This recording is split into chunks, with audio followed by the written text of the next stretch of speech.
दोस्तों, मैं अपनी बात एक इनकारी बयान से शुरू करूंगा, जिसको अंग्रेजी में बड़ी ज़्यादा से डिस्क्लेमर कहा जाता है। और वो इनकारी बयान ये है कि जो बातें मैं आपके सामने कहने के लिए जा रहा हूँ वो कोई एक तरफा व्याख्यान नहीं होगा, क्योंकि मैंने भी इस दुनिया में अभी नया ही प्रवेश किया है। जो विचार मैं आपके सामने रखूंगा, इन विचारों से मेरा साबिका भी अभी 3-4 साल से ही पढ़ना शुरू हुआ है। तो एक तरह से मैं अपनी बात कहूँगा, ये बातचीत ज़्यादा है, ये एक तरह का डायलॉग है, एक तरह का संवाद है जो हम दोनों आपस में कर रहे हैं। मैं अपनी बात कहूँगा और फिर आप लोग अपनी बात कहेंगे, और उन दोनों के बीच में से हो सकता है कोई एक तीसरी बेहतरीन बात निकले। मेरे वक्तव्य के केंद्र में जो बुनियादी विचार है वो है अंतरण का विचार। धर्मांतरण सुना होगा आपने, उसी में से मैंने अंतरण शब्द निकाला है। धर्म परिवर्तन जो होता है ना, उसी में से अंतरण शब्द निकाला है। अंतरण है जो मैं कन्वर्जन के अर्थों में इसका इस्तेमाल कर रहा हूं। ये धर्मांतरण से कहीं आगे पूरी की पूरी सभ्यताओं, संस्कृतियों, पूरे के पूरे जो विचार जगत होता है, जिसको हम लोग एपिस्टेमोलॉजी या ज्ञान मीमांसा कहते हैं, ज्ञानात्मकता कहते हैं, उसके अंतरण की बात है।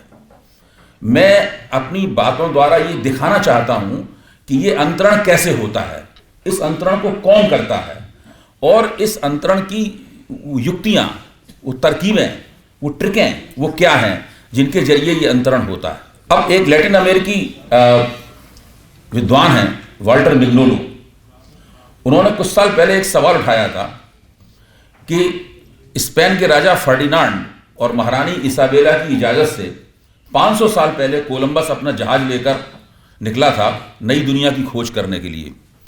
नई दुनिया की खोज का मतलब था भारत की खोज करना। तो वो भटक गया, तो भारत तो नहीं पहुंच पाया, वो वेस्ट इंडीज के एक द्वीप पे पहुंचा, और वहां पर द्वीप पे उतरकर उसने माना यही नई दुनिया है। इसीलिए वहां के रहने वालों को, उन लोगों ने, जो स्पेनी जहाजी थे, उन्होंने इंडियन कहा। हालांकि वो लोग अपने आप को इंडियन नहीं मानते थे, क्योंकि वो इंडिया की खोज में निकला था, इंडिया नहीं मिला, तो जो मिले उन्हीं को वो इंडियन मानने लगा। वहां से कोलोनाइजेशन की शुरुआत होती है, यानी उपनिवेशन की शुरुआत होती है वहां से।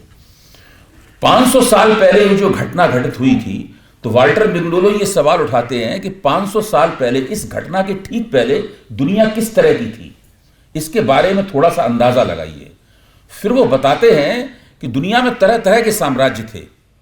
चीन में मिंग वंश की हुकूमत थी जो सैकड़ों सालों से चली आ रही थी। अफ्रीका में योरुबा साम्राज्य था। भारत के एक बड़े हिस्से पर मुगलों की हुकूमत थी। तुर्की में ऑटोमन एम्पायर था। और ये सारे के सारे लोग अलग अलग तरह की पोशाकें पहनते थे। सबकी राज्य व्यवस्थाएं अलग अलग थीं, सबकी अर्थव्यवस्थाएं अलग अलग थीं, अलग अलग खान पान था, अलग अलग संगीत था, अलग अलग सब कुछ अलग अलग था। भाषाएं अलग अलग थीं, उनके दर्शन अलग थे, उनकी ज्ञान मीमांसाएं अलग थीं। यानी सारी दुनिया बहुत ही रंग बिरंगी और विविध थी, एक दूसरे से अलग किस्म की थी। ऐसा क्या घटित हुआ पिछले 500 साल में कि ये जो विविधता है, ये जो डाइवर्सिटी थी, ये डाइवर्सिटी धीरे धीरे कर सब खत्म हो गई। अब सभी लोगों को लिबरल डेमोक्रेसी चाहिए, सभी लोगों को एक सी अर्थव्यवस्था चाहिए, एक से बाजार चाहिए। कमोवेश हम सब लोग यहां पर, अगर स्त्रियों को छोड़ दिया जाए, तो एक सी पोशाक पहने बैठे हुए हैं, और सारी पोशाकें एक ही जगह से आई हैं, सारी थियरी एक जगह बनती है। जितने भी जिस विश्वविद्यालय में हम लोग खड़े हुए हैं, कहने के लिए पंजाबी विश्वविद्यालय है, लेकिन दरअसल ये कांटियन हुम्बोल्टियन यूनिवर्सिटी का ही एक पैटर्न है। इमानुएल कांट जो जर्मन दार्शनिक थे, उन्होंने एक पुस्तक लिखी थी कॉन्फ्लिक्ट ऑफ फैकल्टीज, जिसमें उन्होंने तय किया था कि अगर कोई यूनिवर्सिटी खुलेगी तो उसमें फैकल्टीज में कौन सी फैकल्टी का स्थान क्या होगा, कौन सी फैकल्टी के लिए सरकार से मदद मिलेगी, कौन सी फैकल्टी के लिए सरकार से मदद नहीं ली जानी चाहिए। और उसी कॉन्फ्लिक्ट ऑफ फैकल्टीज में जो सिद्धांत और जो संरचना पेश की गई थी, उसी के आधार पर विल्हेल्म वान हुम्बोल्ट, जो कि जर्मनी के शिक्षा मंत्री थे और बहुत बड़े रोमांटिक फिलोसफर थे, उन्होंने यूनिवर्सिटीज़ की स्थापना की। पहले सारे यूरोप में वो यूनिवर्सिटीज़ फैली, फिर यूनाइटेड स्टेट्स ऑफ अमेरिका में यूनिवर्सिटीज़ फैली, और फिर उपनिवेशवाद के जरिए हम सब लोगों के बीच ये यूनिवर्सिटियां प्लांट कर दी गई। ये तक्षशिला और नालंदा ऐसा विश्वविद्यालय नहीं है, जो भारत के पारंपरिक विश्वविद्यालय वो थे। हमें तो पता ही नहीं है कि तक्षशिला और नालंदा कैसे विश्वविद्यालय थे। तो जरूर वर्धा में एक हिंदी विश्वविद्यालय है, पंजाब में एक पंजाबी विश्वविद्यालय है, और भारतीय भाषाओं के भी कई विश्वविद्यालय भारत में हैं, लेकिन ये दरअसल कांटियन हुम्बोल्टियन यूनिवर्सिटी के ही भारतीय संस्करण है। तो पिछले 500 साल में क्या हुआ कि पूरी दुनिया में एक पाटा लग गया। हम सब लोगों को कहने के लिए अलग अलग धर्म है, मैं हिंदू घर में पैदा हुआ हूं, आप में से बहुत से लोग सिख घर में पैदा हुए होंगे, कोई ईसाई घर में पैदा हुआ है, कोई मुसलमान इस्लामिक मुसलमान है। लेकिन आप अगर ध्यान से देखें और अपने गिरेबान में मुंह डाल के देखें कि आपने कैसी शिक्षा प्राप्त की है, उस शिक्षा में आप उसका पाठ्यक्रम क्या है, किस उस पाठ्यक्रम के जरिए जब आप नौकरी करेंगे, कोई पेशा करेंगे, तो किस बाजार में जाएंगे, क्या करेंगे, तो आप पाएंगे इस मामले में हमारी जो विविधता है वो तुरंत समाप्त हो जाती है। ये जो समरूपता है, ये समरूपता कॉलोनियलिज्म यानी उपनिवेशवाद हम लोगों के बीच में पिछले 500 साल में लाया। इसे कहते हैं अंतरण। और ये एक ऐसा अंतरण है जिसे हम सब लोगों ने आत्मसात कर लिया है, अपने गले उतार लिया है पूरी तरीके से। और हम लोग ये मानने लगे हैं कि ये हम ही ने किया है, ये विश्वविद्यालय तो हमने बनाया है, अंग्रेजों ने थोड़ी ना बनाया विश्वविद्यालय। भाई जवाहरलाल नेहरू विश्वविद्यालय, अलीगढ़ मुस्लिम विश्वविद्यालय, बनारस हिंदू विश्वविद्यालय, एक मुस्लिम विश्वविद्यालय है, हिंदू विश्वविद्यालय है, एक सेकुलर नेता थे हमारे जवाहरलाल नेहरू, उनके नाम पर विश्वविद्यालय है। ये सारे के सारे तो हम ही ने बनाए हैं। ये हमें मुगालता है कि ये सब हमने किया है। ये सब एक खास तरह की पिछले 500 साल से चली एक सांस्कृतिक और साभ्यतिक और ज्ञान मीमांसक प्रक्रिया है, एक सिलसिला है बड़ा जबरदस्त, जिस सिलसिले के तहत हम सब लोगों के जरिए ये सब काम करवाए गए हैं। इसी चीज को वाल्टर बिंडोलो कहते हैं कि जब उपनिवेशवाद अपना राज्य खत्म करके चला जाता है, अंग्रेज यहां से चले गए, कहीं से फ्रांसीसी चले गए, कहां से डच लोग चले गए, कहीं से बेल्जियन लोग चले गए, कहीं से जर्मन लोग चले गए, लेकिन वो अपने पीछे जो छोड़ जाते हैं उसको कॉलोनियलिटी कहते हैं, यानी औपनिवेशिकता कहते हैं, जो कि दरअसल कॉलोनियलिज्म से भी ज्यादा प्रभावशाली होती है, उपनिवेशवाद से भी ज्यादा प्रभावशाली होती है। वो अब ये चीज कैसे होती है, वो कौन लोग थे जो छोड़कर चले गए, और वो छोड़कर चले जाने जब वो यहां पर थे तब वो क्या कर रहे थे। दरअसल वो कॉलोनियलिटी बना रहे थे, कॉलोनियलिटी की रचना कर रहे थे, और वो जानते थे कि अगर जब वो यहां से चले जाएंगे उसके बावजूद भी उनके निशान कॉलोनियलिटी के रूप में हमारे बीच में रह जाएंगे, तब हम उन जैसे हो जाएंगे। 1838 में चार्ल्स ट्रेवेलियन ने एक किताब लिखी थी on the education of Indian people. Charles Trevelyan कौन थे? ईस्ट इंडिया कंपनी जब बंगाल में शिक्षा व्यवस्था चलाती थी तो उसने एक कमेटी बनाई जिसे कहते थे general committee for public instruction, JCPI. JCPI के मुख्य संचालकों में से एक थे चार्ल्स ट्रेवेलियन। उन्होंने किताब लिखी थी on the education of Indian people. 3-4 साल पहले ये किताब मेरे हाथ लगी, ये archive.org पे किताब उपलब्ध है। और जब मैंने इस पुस्तक को पढ़ा, करीब 250 पेज की किताब होगी। चार्ल्स ट्रेवेलियन तो अंग्रेज थे, लेकिन बड़ी सरल अंग्रेजी में लिखी हुई किताब है, कोई जिसकी अंग्रेजी कमजोर है वो भी इस किताब को आसानी से पढ़कर समझ सकता है। तो इसका एक लंबा एक अध्याय के 2-3 पेज जब मेरी निगाहों के सामने से गुजरे तो मैं उसको पढ़ने के बाद अपने वजूद के ऊपर दोबारा सोचने के लिए मजबूर हो गया कि दरअसल मैं हूं क्या, मुझे किसने बनाया है। क्या मैं अपने परिवार, अपने पिता के द्वारा दी गई शिक्षा की संरचना हूं, या मैं इटावा के HMS इस्लामिया कॉलेज में पढ़ा हूं, क्या मैं उस कॉलेज की संरचना हूं। मैंने एक कम्युनिस्ट पार्टी में होल टाइमर के तौर पर जिंदगी का एक बड़ा हिस्सा गुजारा, क्या मैं उस कम्युनिस्ट पार्टी की संरचना हूं। उसके बाद मैंने पत्रकारिता में काफी काम किया, क्या उस पत्रकारिता ने मुझे बनाया है। उसके बाद मैं एक रिसर्च इंस्टीट्यूट में चला गया, centre for the study of developing societies, क्या मैं उसकी संरचना हूं। तो मैं आपको वो जो जिस चीज को पढ़ के मुझे अपने बारे में सोचने पर मजबूर हुआ, मैं उसके 2-3 पैरे आपको पढ़ के सुनाना चाहता हूं। मैं चाहता हूं आपके साथ मैं उसको साझा करूं। सुनिए, अब चार्ल्स ट्रेवेलियन कहते हैं इस हकीकत को स्वीकार करना पड़ेगा कि भारत और इंग्लैंड जैसे दो दूरस्थ देशों का मौजूदा संबंध स्थायी नहीं रह सकता। थोड़ी अगर हिंदी आपको कठिन लगे तो आप माफ कीजिएगा, लेकिन मुझे नहीं लगता कि ऐसी बात कोई दिक्कत होगी। इस हकीकत को स्वीकार करना होगा कि भारत और इंग्लैंड जैसे दो दूरस्थ देशों का मौजूदा संबंध स्थायी नहीं रह सकता। किसी भी तरह का नीतिगत प्रयास स्थानीय वासियों को अंततः अपनी आजादी पुनः प्राप्त करने से नहीं रोक सकता, लेकिन ऐसी नौबत एक नहीं बल्कि दो तरीकों से आ सकती है। पहला तरीका है क्रांति का माध्यम और दूसरा है सुधार का। अगर पहले तरीके से नौबत आई तो इसकी गतिशीलता अचानक और हिंसक होगी, और दूसरे के तहत यह क्रमशः और शांतिपूर्ण होगी। पहले किस्म के घटनाक्रम के कारण हमारे और स्थानीय वासियों के बीच मानस और हितों के स्तर पर एक संपूर्ण अलगाव हो जाएगा, और दूसरे तरह के घटनाक्रम का नतीजा परस्पर लाभ और सद्भाव पर आधारित स्थायी गठजोड़ में निकलेगा। पहले को रोकने और दूसरे के होने देने का हमारे पास केवल एक ही तरीका है। स्थानीय वासियों को यूरोपीय परिष्कार के उस रास्ते पर चलाना जिस पर चलने के वे पहले से ही खासे उत्सुक हैं। अगर ऐसा हुआ तो वे पुरातन भारतीय आधार पर आजादी हासिल करने की न कामना करेंगे न उसकी कोशिश करेंगे। उस सूरत में अचानक होने वाला परिवर्तन मुमकिन नहीं रह जाएगा, और हमें भारत के साथ अपने मौजूदा संबंध के दीर्घावधि तक जारी रहने की गारंटी मिल जाएगी। ध्यान रहे कि मराठा या मुस्लिम प्रकार का निरंकुश राज्य महीने भर में कायम किया जा सकता है, पर यूरोपियन मॉडल के आधार पर लोगों को स्वशासन के लिए तैयार करने के लिए एक सदी भी कम साबित होगी। किसी भी राष्ट्र की राजनीतिक शिक्षा में समय तो लगता ही है, और जब यह प्रक्रिया चल रही होगी तो उसके परिणाम स्वरूप हर संभव सुरक्षा का उपभोग भी हम कर सकेंगे। स्थानीय वासी हमारे खिलाफ नहीं खड़े होंगे, क्योंकि ये तो हम ही होंगे जो झुककर उन्हें खड़ा करेंगे। उनकी तरफ से कोई प्रतिक्रिया नहीं होगी, क्योंकि कोई दबाव ही नहीं डाला जाएगा।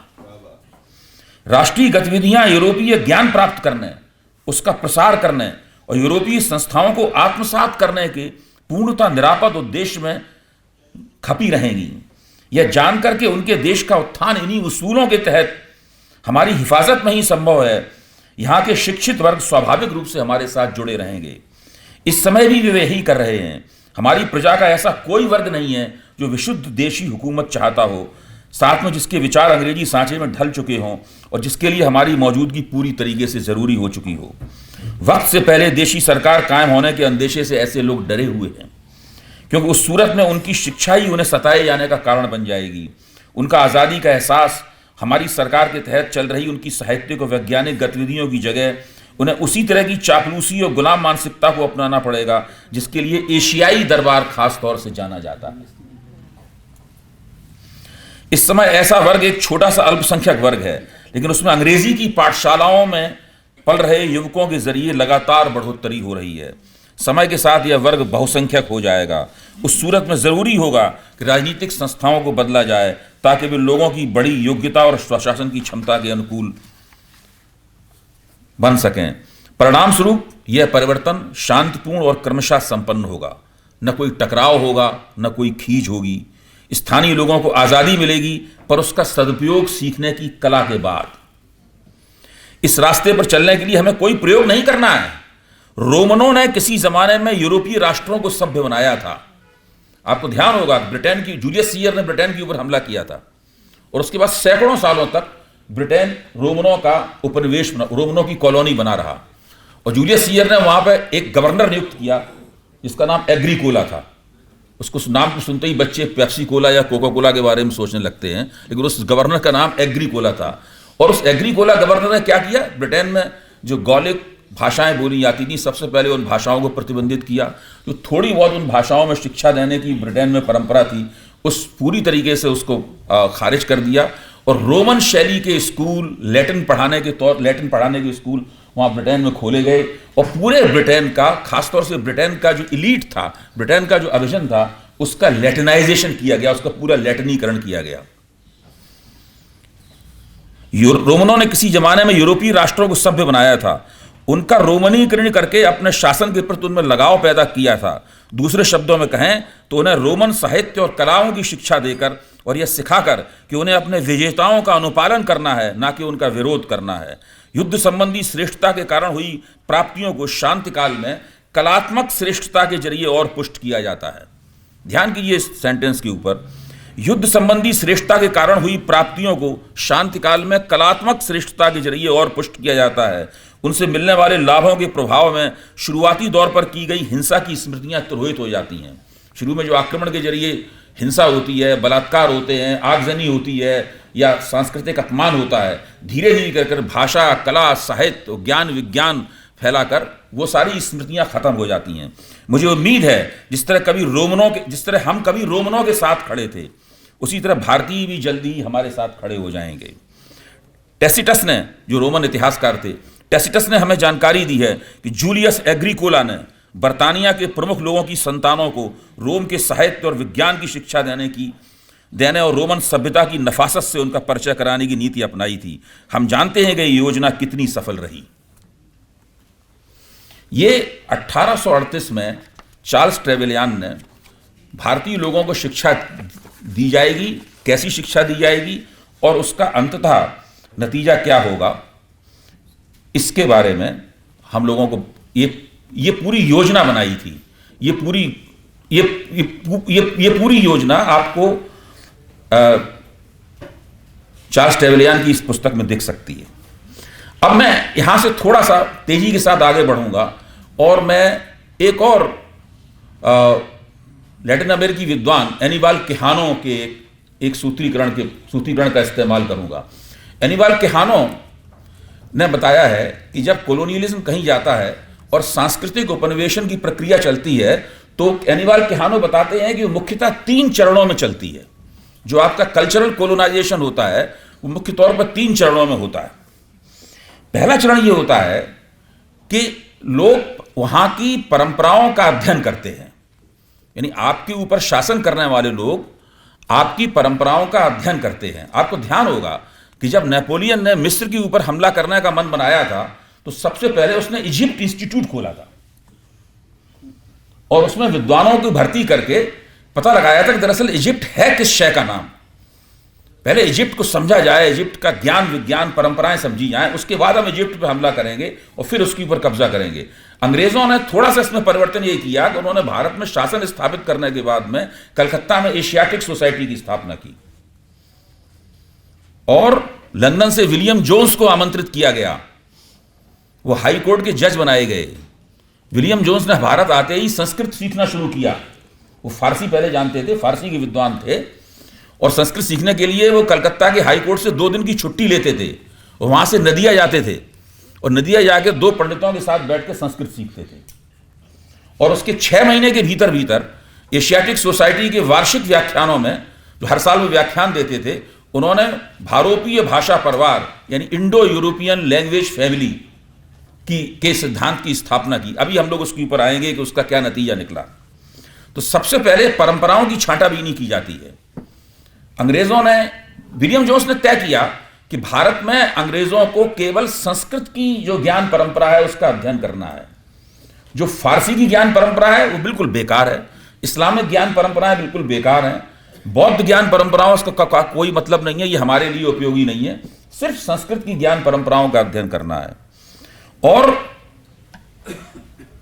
उसके जरिए वैदिक और पौराणिक ज्ञान परंपराओं को एक नई शक्ल देनी है, एक ऐसी शक्ल देनी है जो कि जिसके जरिए कॉलोनियलिज्म की उम्र लगातार बढ़ सके। यानी फौजी विजय हो चुकी थी, पलासी के युद्ध में अंग्रेजों ने जीतकर अपनी हुकूमत कायम कर ली थी और धीरे धीरे करके वो फौजी विजयों के जरिए उसका विस्तार कर रहे थे। अब सवाल ये था कि फौजी जीतों और वाणिज्य के दम पर खड़े किए हुए साम्राज्य को किस तरीके से लंबी उम्र दी जाए, क्योंकि फौजी जीतों की प्रतिक्रिया होती है। आपके मुकाबले दूसरी फौज, एक बार फौज हार जाती है, आपके मुकाबले दूसरी फौज कहीं ना कहीं बनाई होती है। युद्धों का एक लंबा सिलसिला चलता रहता है, कोई नहीं चाहता युद्धों का लंबा सिलसिला चले। इसलिए बेहतर यह है कि आप भाषा, साहित्य, ज्ञान, विज्ञान और सांस्कृतिक युक्तियों के जरिए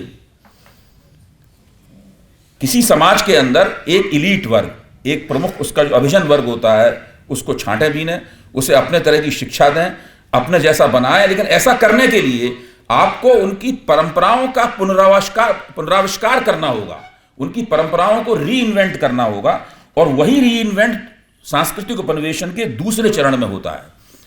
उस समाज के आध्यात्मिक जीवन को नए तरीके से बनाया जाता है, और उस आध्यात्मिक जीवन को नए सिरे से बनाने के लिए अंग्रेजों ने भारत में जो हिंदू परंपरा थी उस संस्कृत का अध्ययन करके, वेदों पुराणों का अध्ययन करके हिंदू परंपरा का एक प्रोटेस्टेंट ढांचा तैयार किया। बिल्कुल अंग्रेज लोग प्रोटेस्टेंट थे ना, बिल्कुल प्रोटेस्टेंट तर्ज पे उसका एक पूरा ढांचा तैयार किया और उसको एक भव्य हिंदू परंपरा का रूप दिया। तीसरे चरण में अंग्रेजों ने भारत की अपने आने से पहले की जितनी ज्ञान परंपराएं थी उनको खारिज कर दिया। भारतीय भाषाओं के बारे में कहा कि ये बिल्कुल बेकार है, इनके अंदर जितना भी ज्ञान पैदा हुआ है वो उपयोगी नहीं है। ये कहा गया कि संस्कृत और फारसी और दूसरी किसी भी एशियाई भाषा में जो ज्ञान पैदा हुआ है वो अंग्रेजी की किताबों की छपी हुई एक अलवारी से भी कमजोर है। यहाँ तक कि इंग्लैंड में जो प्राइमरी स्कूलों में लड़कियां पढ़ती हैं वो भी इस ज्ञान के ऊपर हंसेंगी। इस तरह की बातें की गई, उस पूरे ज्ञान को पूरी तरीके से खारिज कर दिया। इससे प्रोफेसर सुदीप कवराज ने विश्व के इतिहास में होने वाली सबसे बड़ी ज्ञान मीमांसक विच्छिन्नता, द ग्रेटेस्ट एपिस्टेमोलॉजिकल रप्चर करार दिया है। ऐसा दुनिया में कहीं नहीं हुआ कि एक ज्ञान के रूप, एक ज्ञानात्मकता से समृद्ध देश के समस्त ज्ञान को एक सरकारी आदेश से कूड़ेदान में फेंक दिया जाए और कहा जाए ये बिल्कुल बेकार है, अब बिल्कुल नए सिरे से सारा ज्ञान रचा जाएगा, एक नई भाषा में सारा ज्ञान रचा जाएगा। और इसके जरिए जो ज्ञानात्मक शून्य, जब आप पुराने ज्ञान को पूरी तरह से खारिज कर देते हैं, अचानक एक दिन लगता है कि अब इस ज्ञान की कोई पढ़ाई नहीं होगी। बंगाल में जितने भी पारंपरिक शिक्षा के स्कूल थे सबको ईस्ट इंडिया सरकार ने कैप्चर कर लिया। प्रोमेश आचार्य और कृष्ण कुमार ने जो अध्ययन किए हैं उन अध्ययनों से पता चलता है कि करीब 50,000 पारंपरिक शिक्षा के जो स्कूल थे उन स्कूलों को कैप्चर करके तथाकथित रूप से आधुनिक शिक्षा के उसूलों में बदल दिया गया 10 साल के अंदर अंदर। और उन सब में पश्चिमी ज्ञान मीमांसा, वेस्टर्न एपिस्टेमोलॉजी, पश्चिमी दर्शन और इन तमाम चीजों की शिक्षा दी जाने लगी। और ध्यान कीजिए उन स्कूलों में सब में अंग्रेजी नहीं पढ़ाई जाती थी। अंग्रेजी का तो एक पिरामिड था, अंग्रेजी शीर्ष पे थी, धीरे धीरे करके सब भारतीय भाषाओं में सारी शिक्षा दी जाती थी। लेकिन आप अंग्रेजी में पढ़ें, तेलुगु में पढ़ें, आप हिंदी में पढ़ें, पंजाबी में पढ़ें, पढ़ी एक ही चीज जाती थी, जिसको मैं व्यंग से हॉब्स लॉ रूसो कहता हूं। सब जगह पढ़ाया हॉब्स लॉ रूसो भी जाता था। तो इस तरह जो ज्ञानात्मक शून्य पैदा होता है, उस ज्ञानात्मक शून्य को भरने के लिए जो पश्चिमी ज्ञान मीमांसा है वो उसकी जगह उसकी कलम लगा दी जाती थी। और धीरे धीरे कर क्योंकि 190 साल तक अंग्रेजों की हुकूमत चली, इसलिए हम लोगों को याद ही नहीं है कि 190 साल पहले क्या हुआ था, क्योंकि उस याद के दरवाजे भी बंद कर दिए गए हैं। जो पिछला ज्ञान था उसके सारे दरवाजे भी बंद कर दिए गए हैं। अब ऐसी बात नहीं कि अंग्रेज लोग ये सब जो कर रहे थे उसका कहीं कोई प्रतिरोध नहीं हो रहा था। यह मानना गलत है कि भारत में अंग्रेज लोग जो कर रहे थे उसका कहीं विरोध नहीं हो रहा था, कहीं कोई आवाज नहीं उठ रही थी। वो सारी आवाजें उठ रही थी जब ओरिएंटलिस्ट लोग, प्राच्यवादी विद्वान संस्कृत की पांडुलिपियों का अपने हिसाब से अंग्रेजी में अनुवाद कर रहे थे या फारसी की कुछ रचनाओं का अंग्रेजी में अनुवाद कर रहे थे, तो उसका जो हमारे देशी विद्वान थे उनमें से बड़े पैमाने पर उन लोगों ने उसका विरोध किया और उस विरोध के खिलाफ आवाजें उठी, उनकी गोष्ठियां हुई, प्राच्यवादियों से उनकी बहसें हुई। बनारस में खासतौर से ये काम हुआ, लेकिन चूंकि सत्ता उनके पास थी, धीरे धीरे विरोध की आवाजें दबती चली गईं। और देखिए विरोध की ये आवाजें, ये जो पूरी परंपरा है ये उस शख्स तक जाती है जिस शख्स की स्मृति में ये व्याख्यानमाला आयोजित की जा रही है।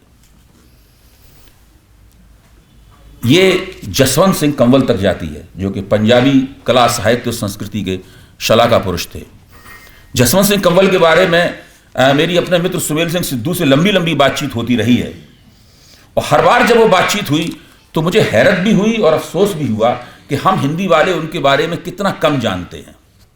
लगभग ना के बराबर उनके बारे में जानते हैं।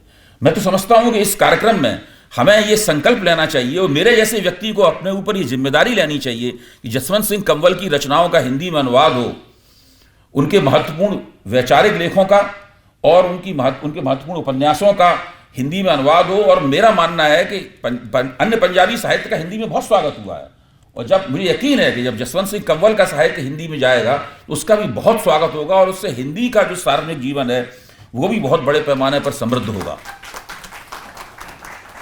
और चूंकि हम लोगों ने विरोध की इन आवाजों को अनसुना कर दिया है, इनका इतिहास भी नहीं लिखा, इनसे कोई प्रेरणा भी नहीं ली, और वेस्टर्न एपिस्टेमोलॉजी ने जो हमें धारणाएं थमाई हैं, उन धारणाओं को हमने पूरी तरीके से अपने अंदर उतार लिया और मान लिया है कि हमारी अपनी धारणाएं हैं। इससे हमारे सोचने विचारने में बहुत सारी विकृतियां पैदा हो गई हैं, और वो विकृतियां ऐसी हैं जिन्हें हम अपनी खूबियां मानते हैं। अब बहुत कुछ 2-3 मामूली किस्म की सवाल जवाब मैं आपसे करूंगा। जैसे अगर मैं आपसे पूछूं इस सभा में कि भाई आप पंजाबी भाषा से आप लोगों की ताल्लुकात क्या हैं, तो ज्यादातर लोग ये कहेंगे वो हमारी मातृभाषा है। आप लोग पलट के मुझसे पूछेंगे हिंदी से आपके ताल्लुकात क्या हैं, तो मैं कहूंगा अरे भाई वो हमारी मातृभाषा है। अगर हम कहेंगे कि आप अंग्रेजी के वर्चस्व का, अंग्रेजी के प्रभुत्व का विरोध कैसे करेंगे, तो आप कहेंगे मातृभाषाओं में शिक्षा देने के जरिए हम अंग्रेजी के वर्चस्व का विरोध करेंगे। और ये बात आपको लगेगा ये तो बिल्कुल साधारण रूप से बिल्कुल सही बात है, इस बात में गड़बड़ क्या है? मैं क्यों ये सवाल पूछ रहा हूं और क्यों आपसे कह रहा हूं कि आप मुझसे ये सवाल पूछें? मैं आपसे कह रहा हूं कि पलासी की जंग से पहले, यानी 18वीं सदी के 1757 हुई थी पलासी की जंग। 1757 से पहले भारत में कोई किसी भाषा को अपनी मातृभाषा नहीं बताता था। कोई मातृभाषा नहीं होती थी, कोई भाषा मातृभाषा नहीं होती थी, कोई भाषा किसी भाषा को जन्म नहीं देती थी। देवताओं और ईश्वर की कोई भाषा नहीं थी। नागरी लिपि थी, लेकिन वो देवनागरी लिपि नहीं थी। संस्कृत भाषा थी, और सारी भाषाओं से संस्कृत के बड़े जबरदस्त संबंध थे। संस्कृत के व्याकरण से अन्य भाषाएं बहुत प्रभावित थीं, लेकिन संस्कृत लैंग्वेज ऑफ गॉड्स नहीं थी। आज शेल्डन पोलक ने किताब लिखी है संस्कृत के ऊपर, इतनी मोटी, बहुत अच्छी किताब है, सबको पढ़नी चाहिए, लेकिन उसका शीर्षक क्या है? Language of God. मैं आपके सामने ये अर्ज करना चाहता हूं कि किसी भाषा को मातृभाषा बनाने की धारणा हमें अंग्रेजों से प्राप्त हुई है। हम लोग किसी भाषा को, क्योंकि भाषा को जब आप मातृभाषा कहते हैं, इसका मतलब है कि उसका कंसेप्शन, उसकी समझ आपकी बायोलॉजिकल है, जैविक है। और जब भाषा अपने आप में बायोलॉजिकल हो जाएगी, जैविक हो जाएगी, भाषा अपने आप को भाषा की संतान मानने लगेंगे, इसका मतलब है एक भाषा से दूसरी भाषाओं का जन्म हुआ है।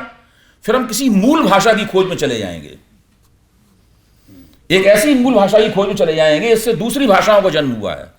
और अगर एक भाषा से दूसरी भाषाओं का जन्म होता है तो फिर भाषाओं का कोई परिवार होगा। फिर और जब कोई परिवार होगा तो भाषाओं की कोई वंशावली होगी, भाषाओं का वंश वृक्ष होगा पूरा। ये सारी धारणाएं कहां से आई हैं? हिंदुस्तान में तो विलियम जोन्स ने धारणाओं को प्रस्तुत किया एशियाटिक सोसाइटी के मंच से, जब उन्होंने भारोपीय या इंडो यूरोपियन भाषा परिवार की धारणा पेश की। लेकिन ये सारी धारणाएं कहां से आई हैं? मैं आपसे कहता हूं कि बड़ी आसानी से आप पता लगा सकते हैं कि धारणाएं कहां से आई हैं। आप ओल्ड टेस्टामेंट देखिए जो सबके लिए उपलब्ध है। ओल्ड टेस्टामेंट यानी कि हिब्रू बाइबल। थोड़ा सा बता दूं, ओल्ड टेस्टामेंट और न्यू टेस्टामेंट के बीच में 1200 साल का फर्क है। न्यू टेस्टामेंट के केंद्र में क्राइस्ट का किरदार है, और ओल्ड टेस्टामेंट को हिब्रू बाइबल कहते हैं। इसमें फरिश्ते हैं, उसमें हजरत आदम हैं, हजरत मूसा हैं, हजरत नूह हैं, जो कि ईश्वर के आदेश से पृथ्वी के ऊपर ईश्वर का राज्य कायम करने के लिए आए हैं। ओल्ड टेस्टामेंट का एक अध्याय है जेनेसिस, जिसमें सृष्टि के निर्माण की कथाएं लिखी हुई हैं। जेनेसिस में भाषाओं के वंश वृक्ष हैं, राष्ट्रों के वंश वृक्ष हैं। विलियम जोन्स ने ये सारी धारणाएं वहां से प्राप्त की और भाषाओं के और राष्ट्रों के वंश वृक्ष बनाते हमारे सामने पेश कर दिए। आज हिंदुस्तान में विलियम जोन्स के ऊपर पीएचडी की है बहुत से लोगों ने। ओम प्रकाश केजरीवाल ने विलियम जोन्स और एशियाटिक सोसाइटी के ऊपर पीएचडी की है, और उसमें विलियम जोन्स की इस तरह तारीफ की गई है जैसे कि वो कोई ईश्वर द्वारा भारत का कल्याण करने के लिए भेजे गए फरिश्ते हों। इधर विलियम जोन्स ने इंडो यूरोपियन लैंग्वेज फैमिली बनाई, उधर उसकी प्रतिक्रिया में उन्हीं के शिष्यों ने जो मद्रास में काम करते थे, जॉर्ज कैम्पबेल ने और फ्रेडरिक वाइट एलिस ने द्रविड़ लैंग्वेज फैमिली बना दी, और उन दोनों भाषा परिवारों को एक दूसरे के टकराव में रख दिया। यानी आर्य भाषा परिवार और द्रविड़ भाषा परिवार एक दूसरे के टकराव में रख दिया। इन दोनों टकराव, इस भाषा परवाणुओं के टकराव का नतीजा क्या हुआ? उसका नतीजा आज तक हमारी राजनीति में दिखाई पड़ता है। आज तक जो पूरी द्रविड़ राजनीति उससे निकली दक्षिण भारत की, दक्षिण के मुकाबले उत्तर खड़ा हो गया। और उसी आर्य भाषा परिवार के तहत उन लोगों ने घोषित किया कि ये जो पंजाब है, जहां आज हम बैठे हुए हो, ये कार्यक्रम आयोजित हो रहा है, ये आर्यों का प्रमुख केंद्र है। और उस धारणा के मुताबिक आप सब लोगों ने भारत पे आक्रमण किया था, क्योंकि आप सब लोग लंबे हैं, गोरे हैं, आपकी नाक तीखी है, आप बिल्कुल आर्यों के वंशज हैं, आप बाहर से आए थे और आपने भारत पे आक्रमण किया था। और चपटी नाक वाले और सांवले रंग के और छोटे कद के जो पहले से रह रहे थे द्रविड़ लोगों को, उनको गुलाम बनाया था और उनको अपना दास बनाया था। ये तमाम धारणाएं ब्रिटिश ओरिएंटलिस्ट ने, जिनके नेता और जिनके सबसे बड़े पुरोधा विलियम जोन्स थे, उन्होंने भारत में स्थापित की। इन्हीं की प्रतिक्रिया में द्रविड़ भाषा परिवार बना। उसी की प्रतिक्रिया में उसी तर्ज पे आगे बढ़कर एक बहुजन थीसिस बनी।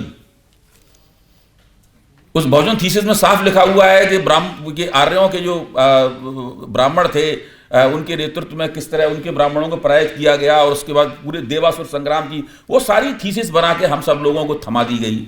उसी पे हमारी राजनीति बनी। उसके ऊपर वोट पड़ते हैं हमारे यहां,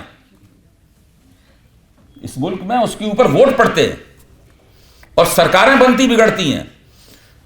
और राजनीतिक जरूरत के मुताबिक जब चाहते हैं तो उस थीसिस को पकड़ते हैं, और जब चाहते हैं तो उस थीसिस को छोड़ देते हैं। और तो और यह प्रक्रिया चलती रही पूरी 19वीं शताब्दी में। उसके बाद में जॉर्ज अब्राहम ग्रियर्सन ने लिंग्विस्टिक सर्वे ऑफ इंडिया किया, अंग्रेज सरकार की इजाजत से। उस लिंग्विस्टिक सर्वे ऑफ इंडिया के ऊपर जावेद मजीद ने अभी हाल ही में दो खंडों का एक आख्यान लिखा है, जो रुटलेज प्रकाशन से प्रकाशित हुआ। मेरे ख्याल से हम सब लोगों को, अगर हम लोगों को भाषाओं और भाषाओं के इतिहास में दिलचस्पी है, तो उसे जरूर पढ़ना चाहिए। मेरे मित्र हैं वैदिक भट्टाचार्य, जो मेरे सहयोगी भी रहे CSDS में, उन्होंने उसकी एक समीक्षा की। और जब मैंने तो वो लिंग्विस्टिक सर्वे ऑफ इंडिया नहीं पढ़ा, उसको पढ़ने के लिए अभी मुझे एक और जन्म लेना पड़ेगा, लेकिन जावेद मजीद ने ये हिम्मत दिखाई और वैदिक भट्टाचार्य ने उसकी समीक्षा की। तो उसमें ग्रियर्सन साहब ने किया क्या? ग्रियर्सन साहब ने जो किया, उसके ऊपर एक निगाह डालते ही आपको लग जाएगा कि विलियम जोन्स ने जो किया था उसका असर कहां तक पड़ रहा है। तो वैदिक भट्टाचार्य उसमें लिखते हैं, बड़ा दिलचस्प लगेगा आप लोगों को। समय के साथ साथ ग्रियर्सन आर्यों का प्रयोग हिंदुओं के अर्थ में करने लगे। वे इंडो यूरोपियन की बजाय इंडो आर्यन शब्द का इस्तेमाल ज्यादा से ज्यादा करने लगे। लिंग्विस्टिक सर्वे ऑफ इंडिया में जब वे इस पद का प्रयोग करते हैं तो तुलना के दूसरे सिरे पर सेमेटिक इस्लाम होता है। इन दोनों श्रेणियों को घटाने के बाद इंडो आर्यन के ऊपर वो इस कदर फिदा हो गए कि हिंदू मुस्लिम को ऑन्टोलॉजी की स्थिति तक, ऑन्टोलॉजी के स्तर तक पहुंचा दिया, सत्ता मीमांसा के स्तर तक उन्होंने पहुंचा दिया। और उसके बाद मुसलमानों को और उनकी भाषाओं को भारत के लिए गैर घोषित करने की हद तक चले गए। जो पूरा हिंदू मुस्लिम का विवाद है, ये बहुत लंबा उद्धरण है, मैं इस पूरे उसके ग्रियर्सन के लेखन में हिंदी, उनका जो उनकी कल्पना का जो भारत था, हिंदी और हिंदू उसके प्रतीक बन जाते हैं। और उर्दू और मुसलमानों के लिए भी कह देते हैं कि उनकी कल्पना के भारत में उनके लिए नागरिकता नहीं है, वो उसके नागरिक नहीं बन सकते। ये पूरा लिंग्विस्टिक सर्वे ऑफ इंडिया में। और आपको ये बात लिंग्विस्टिक सर्वे ऑफ इंडिया से निकालकर हम लोगों के बीच में पेश करने में हमारे विद्वानों को 70 साल लग गए। 70 साल बाद इस लिंग्विस्टिक सर्वे ऑफ इंडिया का यथार्थ जावेद मजीद नाम के एक विद्वान ने निकाल के हमारे सामने पेश कर पाया। इससे आप पता लगा सकते हैं कि वेस्टर्न एपिस्टेमोलॉजी और अंग्रेजों ने जो हम लोगों को थमाया है, वो किस कदर हमने आत्मसात कर लिया है। तो भारत में सांप्रदायिकता की समस्या हो या जातियों के भेद के आधार पर जो पूरी बहुजन थीसिस बनाई गई है उसकी समस्या हो, ये सारी की सारी समस्याएं, सारी की सारी बातें, भाषाओं का जो खेल उपनिवेशवादियों ने भारत में किया था, उस भाषाओं के खेल में उनकी जड़ देखी जा सकती है। इसके अलावा एक और, ये तो लिंग्विस्टिक सर्वे ऑफ इंडिया के, इसके अलावा और भी आप विलियम कैरी ने कितनी भाषाओं, मेरे ख्याल से 6-7 भारतीय भाषाओं के उन्होंने व्याकरण लिखे होंगे, उन्होंने बंगला का व्याकरण लिखा है, उन्होंने शायद तेलुगु का भी व्याकरण लिखा है, उन्होंने शायद पंजाबी का भी विलियम कैरी ने व्याकरण, हाँ पंजाबी का भी विलियम कैरी ने व्याकरण लिखा है। ये सारे के सारे, ऐसी बात नहीं कि भाषाओं के व्याकरण पहले से मौजूद नहीं हो, सबके व्याकरण पहले से मौजूद थे। तो विलियम जोन्स हमेशा कहते थे कि भारतीयों ने अपनी भाषाओं के बारे में जो लिखा है अविश्वसनीय है, इसके ऊपर यकीन नहीं किया सकता, क्योंकि इन लोगों के चरित्र में एक तरह का धोखा और छल मौजूद है, इसलिए इनके किए हुए काम पे हम यकीन नहीं करेंगे। इन्होंने जो काम किया था उसको हम नए सिरे से अपने हिसाब से दोबारा फिर करेंगे। तो ये जो पादरियों ने, ब्रिटिश अफसरों ने और ब्रिटिश विद्वानों ने भारत में आकर भारत की लगभग सभी भाषाओं के व्याकरण दोबारा लिखे, उनके शब्दकोश दोबारा बनाए, उनके इतिहास दोबारा लिखे, और एक तरह से इन भाषाओं को स्टैंडर्डाइजेशन के एक नए दौर में डाल दिया।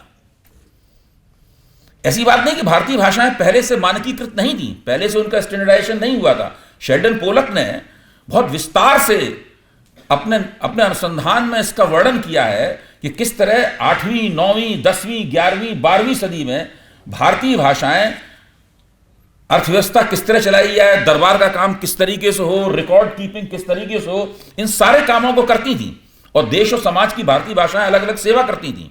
इसमें उड़िया के बारे में लिखा है, उन्होंने गुजराती के बारे में लिखा है, उन्होंने तेलुगु के बारे में लिखा है, कन्नड़ के बारे में लिखा है, तमिल के बारे में लिखा है, तमाम भारतीय भाषाओं के बारे में उन्होंने विस्तृत वर्णन लिखे हैं। फिर डेविड शुलमैन ने इस तरह का बहुत सा काम किया है, जिसको पढ़ के हम पता लगा सकते हैं कि दरअसल भारतीय भाषाएं अंग्रेजों के भारत में आने से पहले उनकी भारतीय समाज और राज्य के संदर्भ में किस तरह की भूमिका थी। अंग्रेजों ने इस पूरे मानकीकरण को खारिज कर दिया और तमाम भारतीय भाषाओं का कभी छुपे और कभी खुले तरीकों से लैटिनाइजेशन किया। चूंकि मेरा साबिका हिंदी से ज्यादा है तो मैं हिंदी का एक उदाहरण आपके सामने पेश कर सकता हूं। काशी नागरी प्रचारणी सभा, जो हिंदी की एक बहुत महत्वपूर्ण संस्था है, आप लोगों को उसके बारे में जानकारी होगी, उसने आचार्य किशोरीदास वाजपेयी से यह कहा कि आप हिंदी का बहुत विकास हो गया है, बहुत फैल गई है, इसका एक बड़ा सा व्याकरण लिखिए आप। तो किशोरीदास वाजपेयी ने एक पुस्तक लिखी जो आज तक हिंदी का सबसे बड़ा व्याकरण है, इसका शीर्षक है हिंदी शब्दानुशासन। संस्कृत में व्याकरण और शब्दानुशासन एक दूसरे के पर्यायवाची शब्द हैं, लेकिन जब वो संस्कृत शब्दानुशासन लिखने की तैयारी कर रहे थे तो उन्होंने सोचा कि इससे पहले के जो हिंदी के व्याकरण है मैं उन्हें पढ़ लेता हूं। तो कामता प्रसाद गुरु द्वारा लिखा गया हिंदी का व्याकरण, जो उस समय तक का सबसे बड़ा व्याकरण था, उसका उन्होंने अध्ययन करना शुरू किया। उसका अध्ययन करते ही किशोरीदास वाजपेयी को लगा, अरे ये तो पूरी तरीके से इसके ऊपर ब्लूमफील्ड के अंग्रेजी व्याकरण की छाप है, और ब्लूमफील्ड का जो अंग्रेजी व्याकरण है वो लैटिन व्याकरण की नकल है। अंग्रेजी का पूरा व्याकरण लैटिन से लिया गया है पूरी तरीके से। यानी जो उस समय तक किशोरीदास वाजपेयी से पहले तक हिंदी का व्याकरण जो प्रचलित था और हम सब लोग पढ़ते थे उसको, वो पूरी तरीके से वो एक लैटिनीकृत हिंदी का व्याकरण था। उसके बाद किशोरीदास वाजपेयी ने बहुत परिश्रम करके हिंदी के नए व्याकरण के ऊपर से लैटिन की और अंग्रेजी की छाप हटाई, और इसी प्रक्रिया को उन्होंने कुछ वाक्यों में इस तरह सूत्रबद्ध किया है। उन्होंने कहा है कि हिंदी संस्कृत की पुत्री नहीं है। आप देखिए, ये जो मानना कि संस्कृत सभी भारतीय भाषाओं की मां है, ये उस एक मूल भाषा की खोज, भाषा का जो एक जैविक भाषा की जो एक जैविक समझ है, उसके आधार पर बनाया गया। उन्होंने कहा हिंदी संस्कृत की पुत्री नहीं है, संस्कृत किसी भी भाषा की मां नहीं है, वो ज्यादा से ज्यादा हिंदी की निस्संतान मौसी हो सकती है। किशोरीदास वाजपेयी खुद संस्कृत के बहुत बड़े विद्वान थे, उन्होंने शब्दानुशासन में ये लिखा है। तो हिंदी की दुनिया में किशोरीदास वाजपेयी, उनसे पहले महावीर प्रसाद द्विवेदी और डॉक्टर रामविलास शर्मा तक साहित्यकारों और व्याकरणों और शब्दकोशकारों की एक बड़ी समृद्ध परंपरा है, जिस परंपरा ने हमें बताया है कि संस्कृत हिंदी को प्रभावित करती है, हिंदी के साथ उसका काफी लेन देन है, जैसे अन्य भारतीय भाषाओं के साथ लेन देन है, लेकिन संस्कृत हिंदी की मां नहीं है। और हिंदी का संस्कृताइजेशन करना, हिंदी में संस्कृत के शब्द ठूंसना हिंदी के ऊपर बड़ा घोर अत्याचार है। 1902 में महावीर प्रसाद द्विवेदी ने एक छोटी सी पुस्तिका लिखी थी, इसका शीर्षक था हिंदी भाषा की उत्पत्ति। उसके पहले 10 पृष्ठ तो इस 100 पेज की किताब थी, पहले 10 पृष्ठ तो इस बात के लिए समर्पित थे कि हिंदी में हिंदुस्तानीकरण करने के नाम पे जो अरबी फारसी के शब्द ठूसे जाते हैं, इसका विरोध किया गया था। और बाकी 90 पेजों में बनारस के उन शास्त्रियों की कठोर आलोचना थी जो हिंदी में संस्कृत के शब्द ठूसते। कल रात को ही सुमेल से लंबी बातचीत हो रही थी कि किस तरह पंजाबी को संस्कृत निष्ठ बनाने का विरोध जसवंत सिंह कंवल ने किया था। और समाज विज्ञान की दुनिया में जब हम वेस्टर्न सोशल थ्योरी का भारतीय भाषाओं में अनुवाद करने बैठते हैं तो हर शब्द पे हमें नया शब्द गढ़ना पड़ता है। अब उन्होंने शब्द बनाया रिडक्शनिज्म, तो हम और सुमेल सिंह सिद्धू और हमारे मित्र आदित्य निगम सब बैठे हुए खोपड़ी खपा रहे हैं कि इसको हिंदी में कैसे लिखा जाए। उन्होंने बना दिया शब्द मल्टीकल्चरलिज्म, भाव सभ्याचारवाद, ओफो। तो हम लोगों ने उसको भाव संस्कृतिवाद कर दिया कि हम सीधे सीधे संस्कृत से लेके हमने उसको बना दिया उसको। तो अब दिक्कत की बात यह है कि सारी सोशल साइंस वहां बनती है और लगातार हमारे ऊपर नई नई धारणा, नए नए शब्दों की बारिश होती रहती है। हमें MA BA करना है, हमें PhD करनी है, हमें अपने आप को विद्वान भी बताना है और हमें यह भी साबित करना है कि हम इस पूरे समाज की पूरी जानकारी रखते हैं, इस समाज के हम वैज्ञानिक हैं।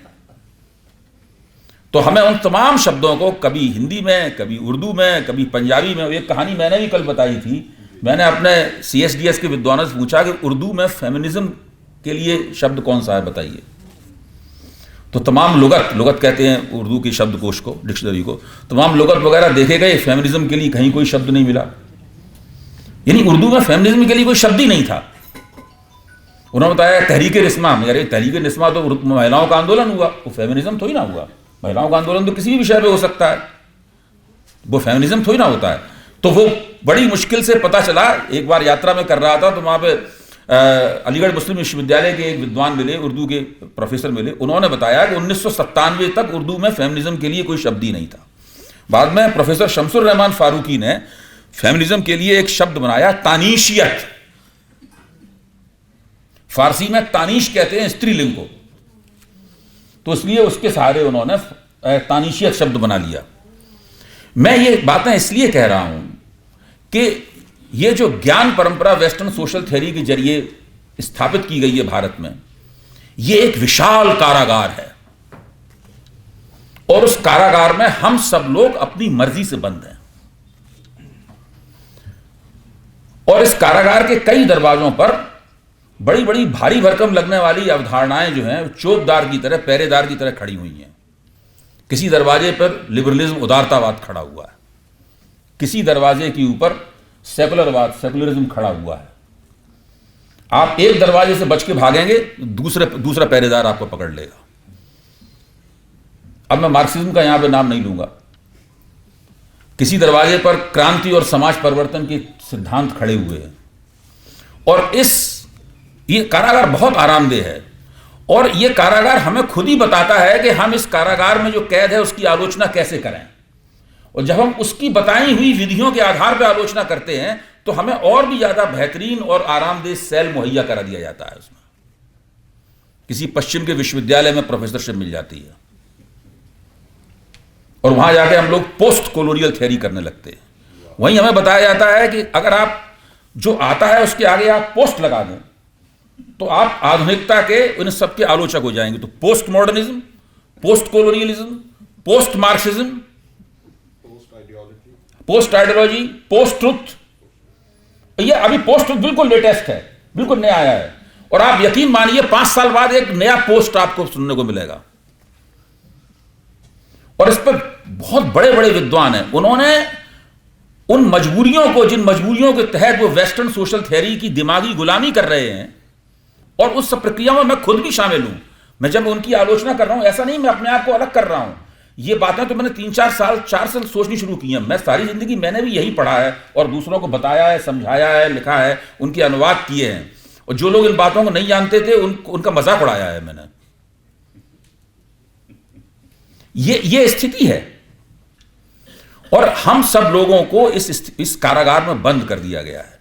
तो कुल मिलाकर मेरी आप सब लोगों से इल्तिजा है कि अगर हम लोग वास्तव में जसवंत सिंह कंवल की जो क्रांतिकारी स्मृति है उसको अक्षुण्ण रखना चाहते हैं, उसका आगे विकास करना चाहते हैं उससे कुछ सीखना चाहते हैं और एक नई भिन्न किस्म की परंपरा का निर्माण करना चाहते हैं, भिन्न किस्म की ज्ञान परंपरा का निर्माण करना चाहते हैं, तो इस कारागार से छूटने की कोशिश हमें करनी चाहिए।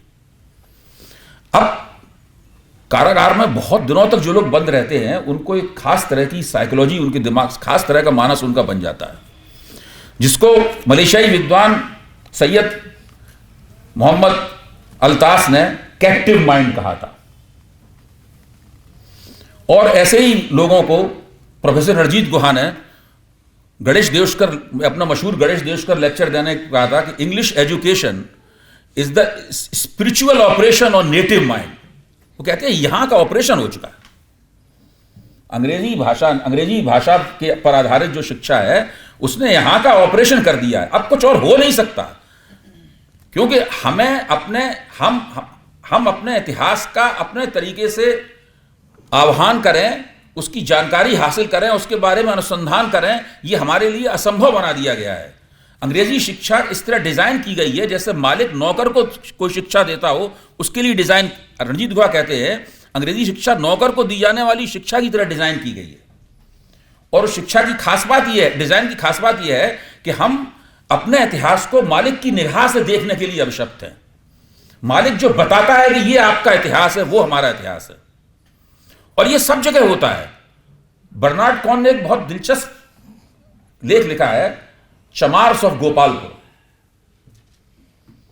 उसमें वो बताते हैं कि गोपालपुर के जो चमार हैं, यानी गोपालपुर की जो अछूत आबादी है, वो उसमें लोग ज्यादा से ज्यादा ये जानते हैं कि उनके पिता का नाम क्या है और उनके पिता का नाम क्या है। इसके आगे वो अपनी जीनियोलॉजी, अपनी वंशावली नहीं जानते। ज्यादा से ज्यादा अपने बाबा का नाम जानते हैं, लेकिन उनके बाबा के पिता जो थे जमींदार, सबके नाम जानता है। जमींदार को उनकी सारी वंशावली पता है, जमींदार को उन लोगों का इतिहास पता है, उन्हें खुद अपना इतिहास पता नहीं है। तो उन्हें जब अपने इतिहास के पता लगाना होता है तो वो जमींदार की शरण में जाते हैं, उससे पूछता है मालिक हमारा इतिहास क्या है। इसी तरह हम और हमारे तमाम विद्वान ब्रिटिश थियरिस्ट और ब्रिटिश इतिहासकारों की शरण में जाते हैं और पता लगाते हैं कि हमारा इतिहास क्या है। तो ये जो, अगर हम इस कैप्टिव माइंड की, और इसी में एक बहुत मशहूर फ्रेंच कहानी है कि एक गुलाम बहुत दिनों से एक कारागार में बंद था। एक दिन वो चुपचाप किसी तरह दीवार फांद के भाग निकला। उस पर बड़े अत्याचार होते थे वहां पे। काफी देर तक वो दौड़ता रहा, भागता रहा, काफी देर तक भागता रहा, और भागते भागते थक गया और एक दोराहे पे पहुंचा। उसने वहां एक आदमी से पूछा कि भाई हमें ऐसा रास्ता बताइए जिससे मैं आज़ादी की दोबारा मुझे हमारे जो मालिक हैं पकड़ ना पाएं। तो उस आदमी ने कहा देखिए ऐसा है कि ये रास्ता जो है काफ़ी, आप इस रास्ते पे जाएंगे तो फिर वो पकड़ नहीं पाएगा, बहुत दुर्गम रास्ता है, इसमें जंगल पड़ेगा, इसमें नदी पड़ेगी, इसके अंदर पहाड़ पे चढ़ना पड़ेगा, आपको दलदल से गुजरना पड़ेगा, उसमें सांप बिच्छू हैं, जंगली जानवर हैं, और बहुत मुश्किल है आपका जिंदा बचना, लेकिन अगर आप इस रास्ते से जाएंगे तो आज़ाद हो जाएंगे।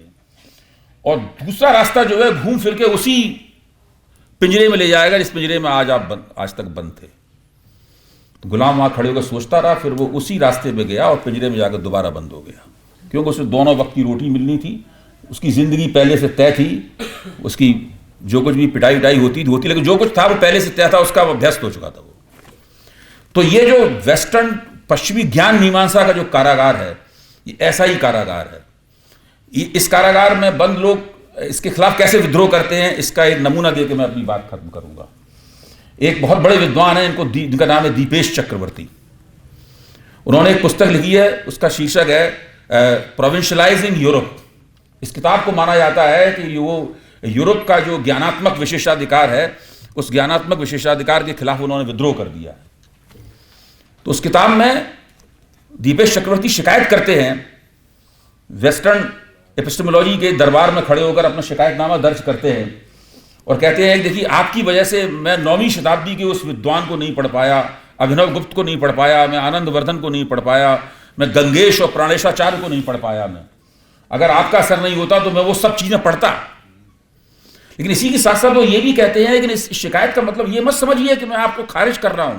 वो कहते हैं ये वेस्टर्न एपिस्टेमोलॉजी तो एक गिफ्ट है जो हमें प्राप्त हुई है। ये कैसा गिफ्ट है? ये गिफ्ट हमने मांगा था इसलिए हमें मिला, या हमें हमारे गले में एक तोक की तरह डाल दिया गया? इस गिफ्ट का हम क्या उपयोग कर रहे हैं? जब मैं ये सब बातें कहता हूं तो हमारे साथी खड़े होकर कहते हैं कि कुछ तो ऐसा है जिसके जरिए हमें इस वेस्टर्न एपिस्टेमोलॉजी से हमारे समाज को फायदा हुआ है, समाज को बेहतर बनाने में मदद मिली है, हमने समानता की अवधारणा सीखी, इससे हमने सेकुलरिज्म सीखा वगैरह, ये सब सीखा। तो मैं उनसे पूछता हूं कि जब आप ये कहते हैं कि वेस्टर्न ज्ञान मीमांसा से आपको और आपके समाज को कोई फायदा हुआ है, तो आप एक साथ दो दावे करते हैं। उसमें पहला दावा यह है कि पश्चिम में और पश्चिमी अनुभवों के आधार पर जो ज्ञान रचना तैयार हुई है यह यूनिवर्सल है। आप इस बात को मानते हैं, ये सार्वभौम है, ये वेस्ट के 5 देशों में तैयार हुई है, लेकिन ये केरल पे भी लागू की जा सकती है, पाकिस्तान पे भी लागू की जा सकती है, श्रीलंका पे भी लागू की जा सकती है, और अफ्रीका के देशों में भी लागू की जा सकती है, और लैटिन अमेरिका पे भी लागू की जा सकती है। इसकी जो यूनिवर्सलिटी है इसका दावा आप मानते हैं। पहली बात तो आप ये मानते हैं, और दूसरी बात आप ये मानते हैं कि ये ज्ञान मीमांसा आपके समाज को सुधार सकती है, यानी आपके समाज के लिए कॉन्स्टिट्यूटिव है, विधेयक है ये ज्ञान मीमांसा आपके समाज के लिए। अगर आप ये दोनों बातें मानते हैं तो फिर आपको और किसी ज्ञान मीमांसा का विरोध करने की जरूरत क्या है? फिर आप ये भारतीय भाषा कार्यक्रम क्यों चला रहे हैं? फिर आप हिंदी में और दूसरी भाषाओं में साहित्य लिखने की क्या जरूरत है? सब कुछ अंग्रेजी में कीजिए ना, भारतीय भाषाएं कोर्स में पढ़ाने की क्या जरूरत है? खत्म कीजिए सब ये नाटकबाजी। सब लोग अंग्रेजी पढ़ें, अंग्रेजी में बात करें, सब भारतीय भाषाओं को खत्म कर देना चाहिए। जब यूरोपीय भाषाओं में जो ज्ञान मीमांसा रची गई है वो यूनिवर्सल है, यानी उसका सार्वभौम महत्व है, और वो आपके समाज के लिए विधेयक है, कॉन्स्टिट्यूटिव है, तो और बाकी चीजों की जरूरत क्या है? तो मित्रों, ये इस पूरी बातचीत का मेरे पास कोई राजनीतिक कार्यक्रम नहीं है जो मैं आपको बता रहा हूं कि ये ऐसा कीजिए तो ऐसा हो पाएगा। मैं केवल उन दरवाजों पर दस्तक देना चाहता हूं जो दरवाजे 19वीं सदी में हम लोगों के लिए हमेशा के लिए बंद कर दिए गए थे, और हम लोग थोड़ा जोर से दस्तक देंगे। मेरी आवाज़ भी थोड़ी ऊंची है, और मैं चाहता हूं आप लोग भी उसमें अपनी आवाज़ मिलाएं तो और आवाज़ ऊंची हो, ताकि उससे कुछ थोड़ा सा उन दरवाज़ों के अंदर एक दरार पैदा हो, और हम लोग झांक कर देख सकें कि इस दरवाजे के उधर क्या था जो हमें नहीं देखने दिया गया। बहुत बहुत धन्यवाद।